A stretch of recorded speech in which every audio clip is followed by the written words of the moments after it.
Ivan Milat appeared to be an ordinary road worker, but he became one of Australia's most notorious serial killers, responsible for the murders of 7 young travelers. So how did a popular tourist destination become a killer's hunting ground, and how was he finally caught? In the late 1980s and early 1990s, Australia was a dream destination for young adventurers from around the world. With its vast landscapes, sunny beaches, and friendly locals, it felt like a paradise for backpackers. Thousands of young people arrived each year, ready to explore the country with little more than a backpack and a map. A common way to travel was hitchhiking. It was a cheap and popular method to get from one city to another, and for many, it was part of the adventure. Travelers would stand by the side of long, open highways, trusting in the kindness of strangers to get them to their next stop. In this atmosphere of freedom and trust, no one could imagine the danger that was quietly waiting. South of Sydney, the vast Belanglo State Forest offered a quiet escape from the city. It was a massive area filled with tall pine trees, winding dirt roads, and peaceful campsites. While it was a popular spot for locals on weekends, its deeper parts were remote and rarely visited. This beautiful forest, however, was about to become the center of a dark and terrifying story. The first signs of trouble began quietly, almost unnoticed. In early 1991, a 20-year-old German traveler named Simone Schmidl planned to hitchhike from Sydney to Melbourne to meet her mother. She packed her bags, said goodbye to her friends, and set off. She was never seen again. Her family waited anxiously, but Simone had vanished without a trace. A year later, in April 1992, 2 British friends, Caroline Clark and Joanne Walters, also disappeared. The 2 young women had been traveling together, and like Simone, they were last seen getting ready to hitchhike south from Sydney. When they failed to make their regular phone calls home, their families in the United Kingdom grew worried. The Australian police opened another missing person case. The list of the missing grew longer. 2 years earlier, in December 1989, an Australian couple, James Gibson and Deborah Everest, had also vanished while planning a trip near the same area. At the time, their disappearances were treated as separate incidents. No one had yet connected the dots between these missing young people. But with each new case, a feeling of unease began to spread among the backpacking community. For a long time, these cases seemed unconnected, but a horrifying pattern was about to come to light. The turning point came on September 19, 1992.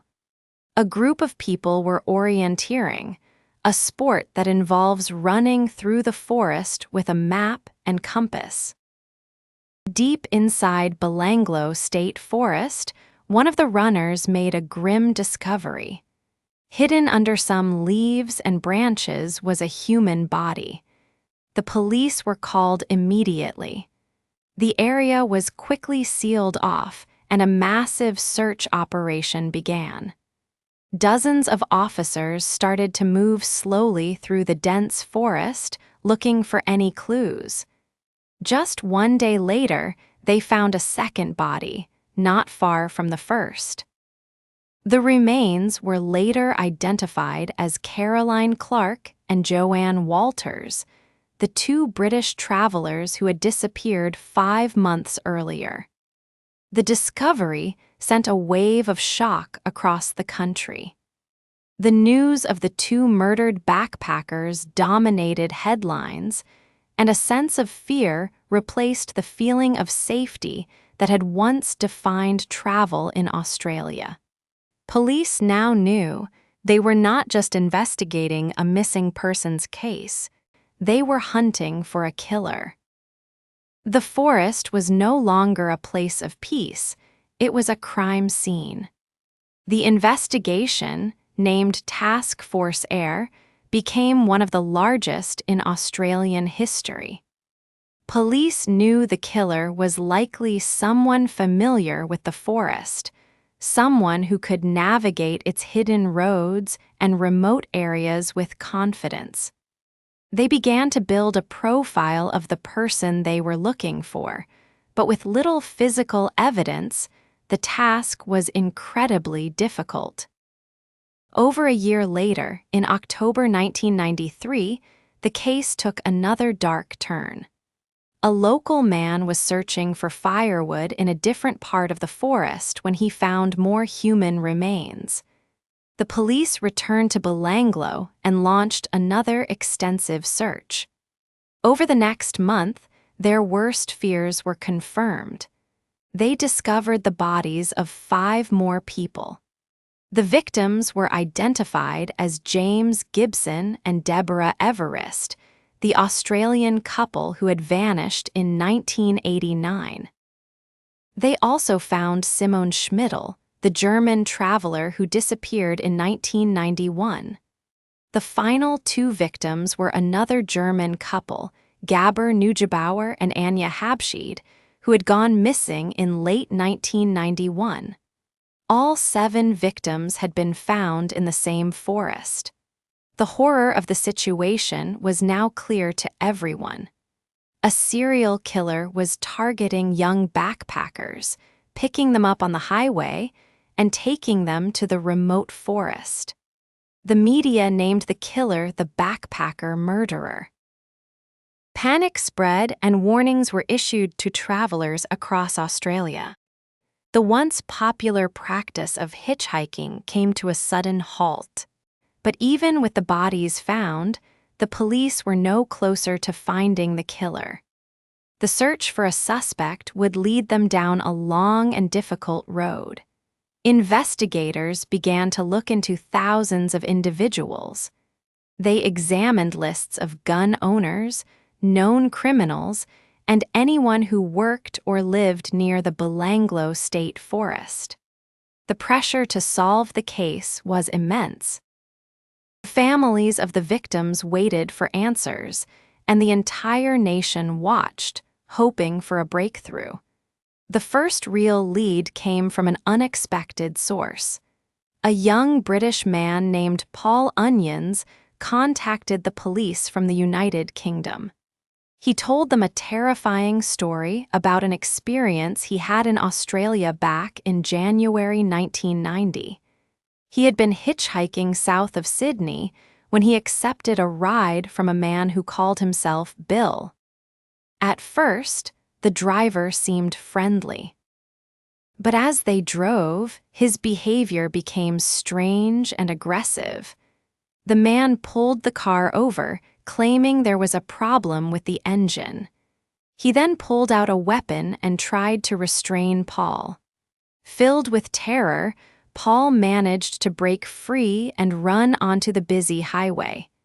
He flagged down a passing car and escaped. Paul had reported the incident to the local police at the time, but the man was never found. Now, years later, after hearing about the murders in Belanglo Forest, he realized his close call might be connected. His detailed description of the attacker and the vehicle gave the police their most promising lead yet. The driver he described had a very specific, intimidating presence. Using the information from Paul Onions, investigators were able to narrow down their list of suspects. One name stood out: Ivan Milat. He had a history of criminal activity, a known interest in weapons, and he worked as a road worker, which meant he spent a lot of time on the same highways where the backpackers had disappeared. He also lived near the Belanglo State Forest. The pieces of the puzzle were finally starting to fit together. Milat matched the physical description provided by Paul Onions, and he had owned a vehicle similar to the one described in the attack. The police began to watch him closely, tracking his movements and gathering more information. They knew they had to be careful. They needed concrete evidence before they could make a move. Surveillance was one thing, but to secure a conviction, they needed undeniable physical evidence. Their next move would be their most decisive. The breakthrough they needed came from an unlikely source inside Milat's own family. A person close to the investigation revealed that items belonging to the missing backpackers might be found in properties owned by the Milat family. This information was exactly what the police had been waiting for. It was time to act. On the morning of May 22, 1994, more than 50 police officers prepared for a series of coordinated raids on several properties connected to Ivan Milat and his family. The main target was Ivan's own home in a suburb of Sydney. The operation was executed with precision. As officers stormed his house, they arrested a surprised Ivan Milat. The search of Milat's house uncovered a chilling collection of evidence. Hidden throughout the property, police found personal belongings of the 7 murdered backpackers. There were backpacks, sleeping bags, cameras, and camping equipment.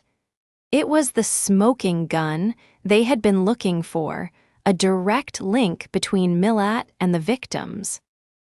In another part of the house, they found a collection of weapons that matched the types used in the crimes. The evidence was overwhelming. It was clear that Milat had kept souvenirs from his victims, a common trait among serial killers. The search confirmed that the man they had arrested was the person responsible for the Belanglo Forest murders. Ivan Milat was charged with 7 counts of murder, as well as the attack on Paul Onions. His trial began in March 1996 and lasted for 15 weeks. The prosecution presented a mountain of evidence, including the items found in his home and the powerful testimony of Paul Onions, who flew to Australia to face his attacker in court. Throughout the trial, Ivan Milat insisted he was innocent. He showed no emotion as the disturbing details of the crimes were read out in court. He tried to blame other members of his family, but his stories were inconsistent and unbelievable. The jury was not convinced by his denials. On July 27, 1996, after careful deliberation, the jury delivered their verdict. Ivan Milat was found guilty on all charges. He was sentenced to 7 consecutive life sentences in prison, with no possibility of parole. Justice had finally been served for the 7 young travelers who had come to Australia for an adventure and had instead met a tragic end. Ivan Milat spent the rest of his life in a maximum security prison. He never confessed to the murders and continued to maintain his innocence until his death from cancer in October 2019. To this day, some investigators believe he may have been responsible for other disappearances, but those cases remain unsolved. The Ivan Milat case is a chilling reminder that true evil can hide behind the most ordinary face. It changed Australia forever, marking the end of an era of innocence and trust. The Belanglo State Forest is no longer just a place of natural beauty. It is also a memorial to the 7 young lives that were tragically cut short there. If you want to keep exploring fascinating real stories, surprising facts, and remarkable moments from history, science, and human life, and improve your English at the same time, make sure you subscribe and click the like button. Our channel is dedicated to helping you master the English language through compelling storytelling. We look forward to seeing you in our next episode. Let's dive into a quick recap. Notorious, famous for something bad, the city is notorious for heavy traffic. Hunting ground, a place where someone searches for victims, the park became his hunting ground at night. Hitchhiking, traveling by asking drivers for free rides, many students try hitchhiking during summer trips. Remote, far away from towns and people, they lived in a remote village in the mountains. Vanish without a trace, disappear completely with no sign left. The small boat vanished without a trace. Connected the dots, understood the link between different facts. She connected the dots and solved the mystery. Come to light, become known or discovered. New evidence came to light yesterday. Seal off, close an area to stop entry. Police sealed off the street after the accident. Wave of shock, a sudden strong feeling of surprise and fear. A wave of shock spread through the crowd. Navigate, find the way through a place. He can navigate the forest without a map. Narrow down, reduce the number of choices. We narrowed down the list to 3 names. Stand out, be clearly better or more noticeable. Her bright dress stood out in the crowd. Break free, escape from control. The dog broke free and ran away. Smoking gun, clear proof of guilt. The email was the smoking gun in the case. Conviction, official decision that someone is guilty. The conviction changed his life forever.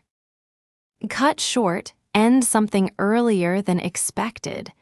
The meeting was cut short by a power cut.